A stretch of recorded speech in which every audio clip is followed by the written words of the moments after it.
कभी कभी मैं सोचता हूँ कि सोचो एक शाम तुम अपनी बालकनी में बैठे हो, अपना घर है, नीचे अपनी कार खड़ी है, बैंक अकाउंट में पैसे हैं, लोग नाम से जानते हैं और ज़िंदगी देखने वालों को बिल्कुल परफेक्ट लगती है।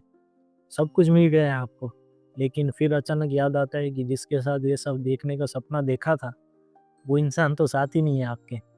फिर समझ आता है कि कुछ कमियाँ पैसे से नहीं बढ़ती। कार में बैठे हो आप, सीट कंफर्टेबल है, एसी चल रहा है, सफ़र आराम से कट रहा है, लेकिन फिर दिल के अंदर से एक आवाज़ आती है कि आराम तो है, पर सुकून नहीं है। और दोस्तों, आराम और सुकून में बहुत फ़र्क होता है। आराम महँगी गाड़ी दे सकती है, महँगा घर दे सकता है, महँगा फ़ोन दे सकता है, लेकिन सुकून अक्सर किसी इंसान की मौजूदगी से मिलता है।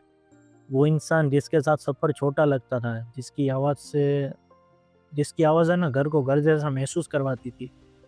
आज घर बड़ा है, हर चीज़ अपनी जगह पर है, हर कमरा सजा हुआ है आप सोचते हो, पर घर में उसकी आवाज़ नहीं गूंजती।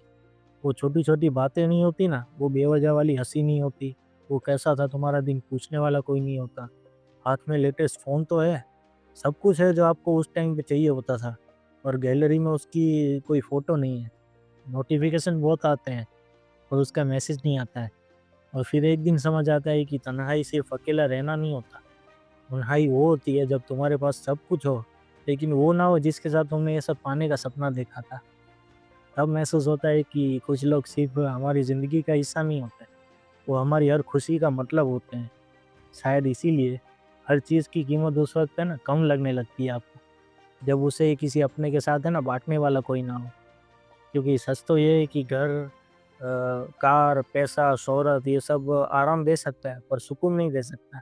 और अगर वो इंसान ही नहीं है, जिसके साथ आपने ये सब कामयाबी को जीने का सपना देखा था, तो कभी-कभी पूरी दुनिया मिलकर भी उस दिल के उस खाली कोने में है ना, दिल के उस खाली कोने को नहीं भर पाती। क्योंकि कुछ लोग हमारी ज़िंदगी में सिर्फ़ है ना लोग नहीं होते, वो हमारे सुकून का दूसरा नाम होते हैं।